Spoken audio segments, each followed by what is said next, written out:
All right, I am Christopher Aruffo, and I have always been a good mimic. By which I do not mean that I do celebrity impersonations. I mean, I've always been good at picking up dialects and accents and speaking in funny voices. So a number of years ago, when I was auditioning for acting school, I was obliged to do 2 monologues and a song, and do linking narration between each and every one of them, and so I decided to perform each part in a completely different accent. And I got in. But because it's always been so easy for me, because I can always imitate what it is that I hear, I've often wondered, why is it that other people can't? Why is it so difficult for people to pick up an accent? And especially, particularly, the long-term immigrant. Why do they still hold on to their accent? And I don't just mean that they produce spontaneously their original accent when they come up with things to say. I mean that you can walk right up to them, say something right to their face, and they will say it right back to you differently. Why is that? I mean, they heard what you said, didn't they? The explanation that is popularly given is that they didn't.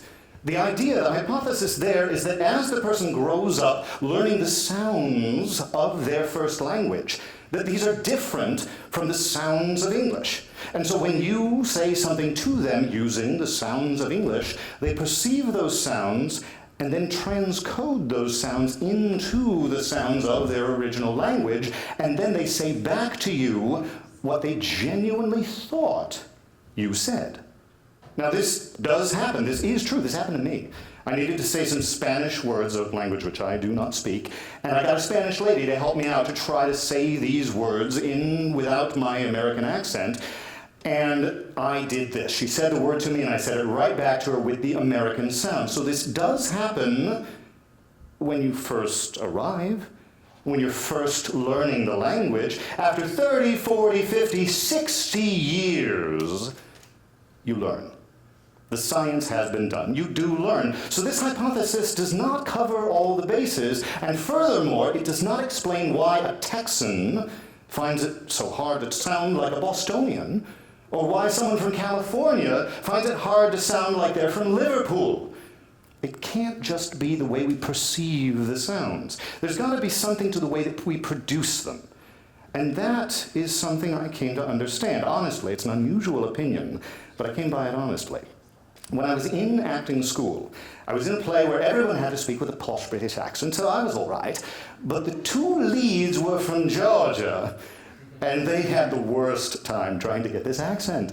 And the movement instructor knew phonetic science, so she was recruited de facto to help them out with their scripts. And so they would sit every day with their scripts, and she would say, not this sound, that sound. Not this sound, that sound. And they would practice, and they would drill, and they would drill, and they would drill, and they'd get on stage and forget.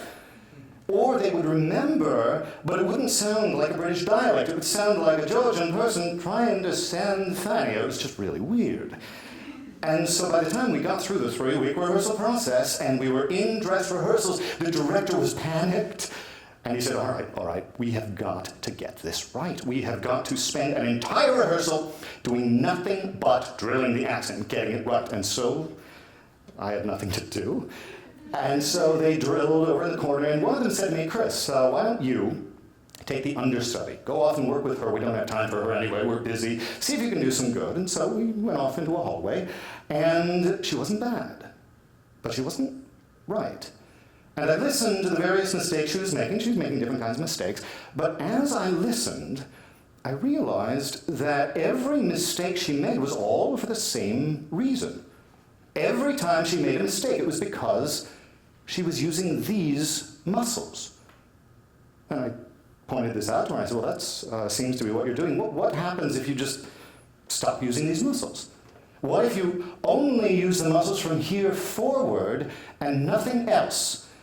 She said, all right, I'll give that a go. And lo and behold, it was absolutely perfect. And so we ran down to the stage. We were very excited with what we'd found, and we shared this with the leads who were still struggling. And these actors, who had been struggling and straining and failing for 3 weeks solid, within 1 hour, they had it. Now, it wasn't perfect, but it wasn't bad. So I knew I was onto something, but I didn't yet know what, not for a couple of months. A couple of months later, I was in a workshop for voice and speech, not for dialects and accents, just for use of the voice. And there was an older German woman there who couldn't say the word that. Dead. And we thought this was kind of silly, and we said, no, not dead. That. Dead. No, that. That. So it got to the point where there were literally 7 of us standing in a semicircle around her, taking turns saying to her, that. And so they all gave up. But I wanted to know. I wanted to know how this was even possible. It was such a simple word. She'd obviously been speaking English for a long time. How could she not do this? And so I listened as she was performing her monologue. But I didn't just listen, I shadowed what she was doing. I moved my mouth along with her so that if I had been speaking, I would be producing the same sounds as she. And as everything moved around, I felt that certain things stayed the same all the time. That whenever her tongue tip made contact with her mouth, it was always behind her teeth, never anywhere else, always behind her teeth and only there. And furthermore, she never opened her throat. Everything she said kept her throat closed. And so when you have these 2 things alone, you cannot say the word dead. So I went to her and I said, this seems to be what you're doing. What would happen if you just let your tongue move downward and just let your throat open? What would happen if you let that happen? And she said, that.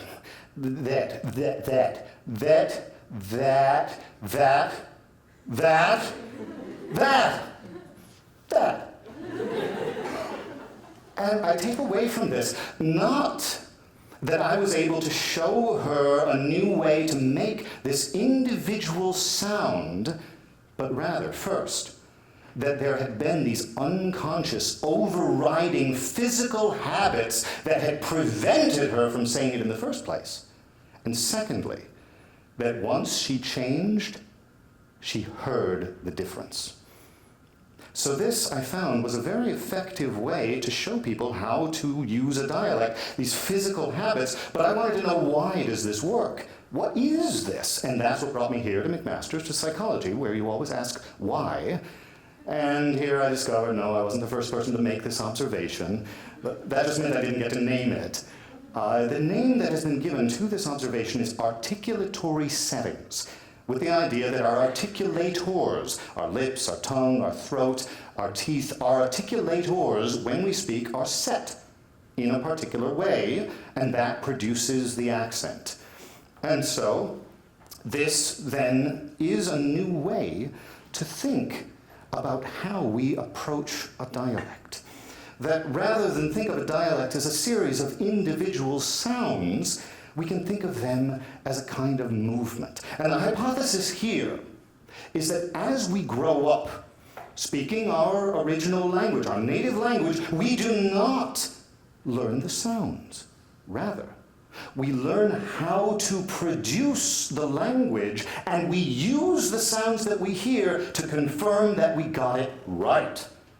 And so, therefore, because when we do a repetitive motion, because when we do a repetitive motion of any kind, a repetitive physical activity, we want to do it as effortlessly and as easily as possible. We want to start from the easiest position that makes all of the movements possible with the least amount of effort, and so we do that, and we learn that when it's time to speak, we get in this position, we do it repetitively, we do it constantly, we get trained in this way, and then we get stuck.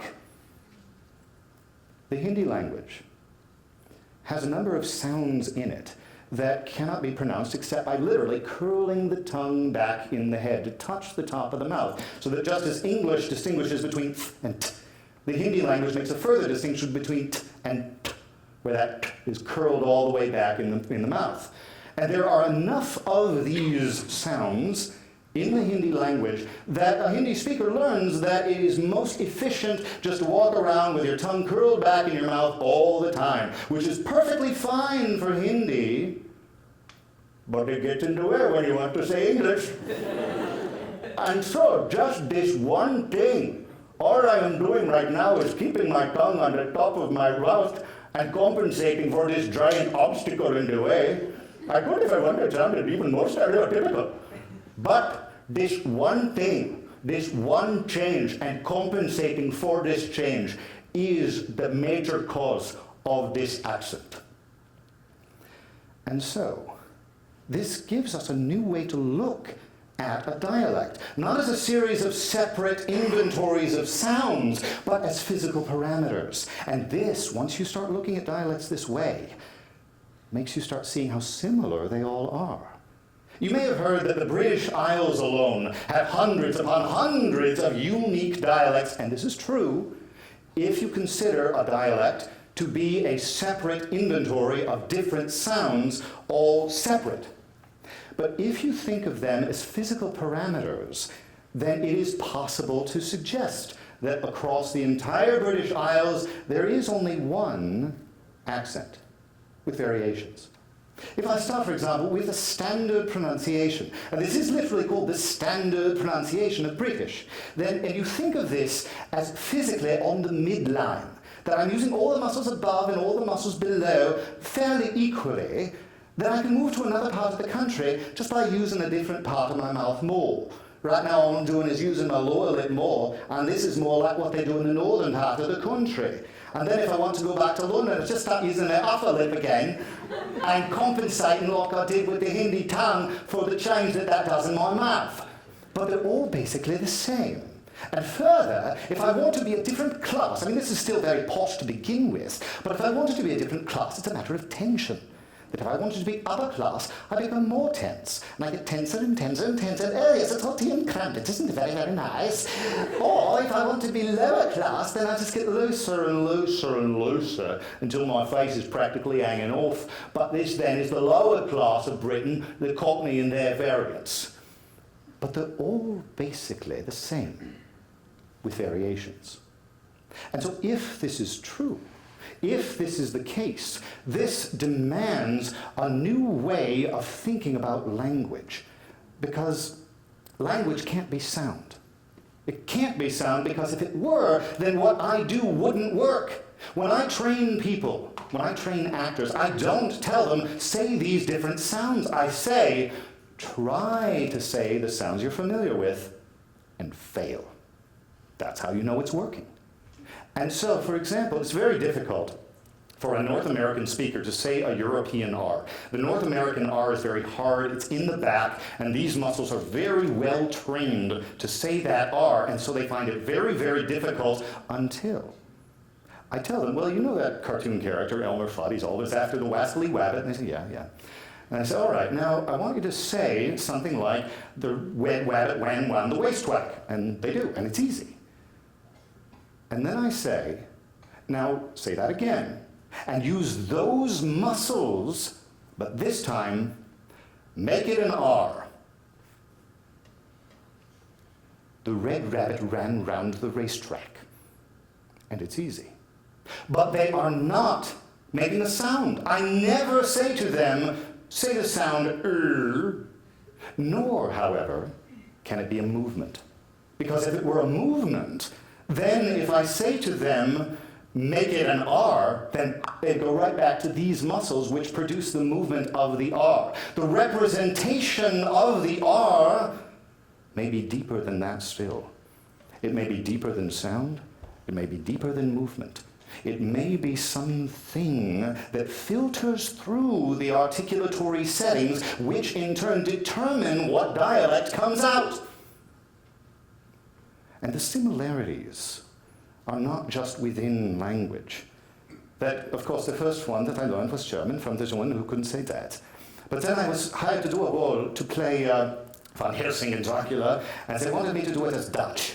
And I didn't know what Dutch was, but the person in the cast said, well, I have a Dutch lecturer, you can come listen to her and find out what Dutch is. So I went there and I sat in the class and I listened, and as I shadow, I realize, Dutch. It's German with an open throat and rounded lips. And so I do those things, And then I talk with someone in Amsterdam, we send recordings back and forth, and I hear that his tongue is on the bottom of his throat. And I do these things together, and I perform the role, kill the vampire. And then afterwards, I think to myself, well, wait a moment. New York used to be Amsterdam. So what if I start from what I have with the Dutch and bring it to the North American continent and just sort of Americanize it, and oh yeah, sure enough, there I am in Brooklyn. And so right there, I go all the way from Germany to Dutch to New York, just like that. So this perspective gives us a new way of thinking about the transitions between accents, and we may actually find a new way to answer the question, where does a dialect come from?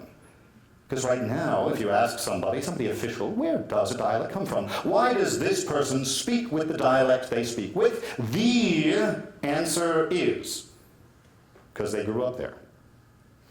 Maybe this will give us a new way not only to trace the origins of a dialect, but perhaps to examine aspects of physical life that contribute to the formation of that particular dialect. But if all this is the case, of course, we need a new way to train it. Because training right now focuses on the sound, focuses on the movement. And if the representation is neither of those things, this is not necessarily going to help, because the sounds and the movement you're trying to train are at war with the settings that are naturally producing something else. And so if you try to teach something else which is different from that, what you do is very likely to sound unnatural. I had a French person said to me, well, yes, of course, I can say the word three, but it's too hard, I just say tree. And British people, if you watch British television and try to see a British person trying to sound like an American, they always sound nasal.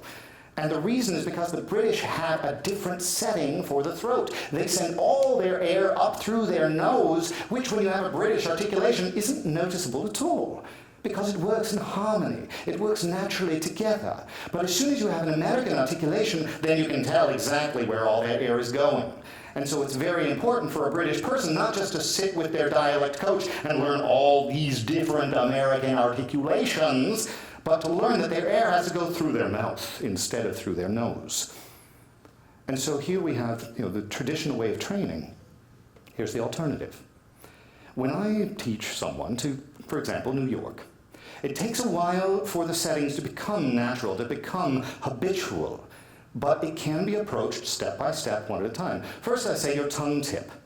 Whenever it touches, make sure that it always touches above the teeth, never anywhere else. Always above the teeth, never below, never between, never underneath, always above the teeth. And get used to that, get used to talking like that. And so once you're talking like that, the next thing is the back of the throat, the upper back of the throat, the soft palate. Raise that, and make sure that stays raised. And already it's part of the way there. And so you get used to speaking like that with the soft palate raised. There's still more we can add though, lowering the tongue root. Because you do that, and you're going to start sounding even more like a New Yorker, starting to get a little more stereotypical. And once you get used to that, just like the Dutch put the tongue on the bottom of the mouth, and you got more going on there, and you sound even more like a New Yorker, but at the same time, you got all this air trapped in your mouth. So send it through your nose. Let that come out through your nose, and once you got that all regularized, and once you got that all habitual, there's still more you can do. Pursing around your lips. So you get all that stuff going together, you're going to sound like a stereotypical New York person. Thank you, Joe Pesci. So this works, unlike this microphone on my ear. This works, and it works because we are training the natural habits. And so this brings us back to our long-term immigrant. We don't have to assume that they need to learn the sounds of the language. We don't have to assume that we need to teach them the individual movements of all the sounds they're getting wrong. We can teach them what their settings, their unconscious settings are to begin with, and then we can show them the alternative that a natural English speaker would use. And think also of speech pathology. If your client, as a speech pathologist, is having trouble with that one word that just won't come out right, it may not be that they can't say that word. They may have some anomalous setting that is interfering with their ability to produce that movement. And so you'll get more success if you focus on the setting which is interfering and work positively and naturally with that rather than conflictingly and unnaturally against it. And now how can you yourself use this? Play with your mouth. Try different things. And by which I mean, things like, stick a marshmallow in your mouth and see how you change. Or just stick your jaw out. See what changes if you stick your jaw out and keep your jaw out and do nothing else. Or maybe lower your throat and find out what you sound like and what everything happens, what you sound like when you have your throat lowered. Or maybe instead of stopping everything with your tongue tip, try it with the middle of your tongue instead and see how it comes out that way. And so just try different things. Find out what your natural settings are. Find out how your voice changes when you try different things. And that way, when you hear someone who is speaking with a dialect that, ooh, I'd love to sound like that, or a funny voice that you really like, and you want to imitate it, then you will be able to sound precisely as you wish.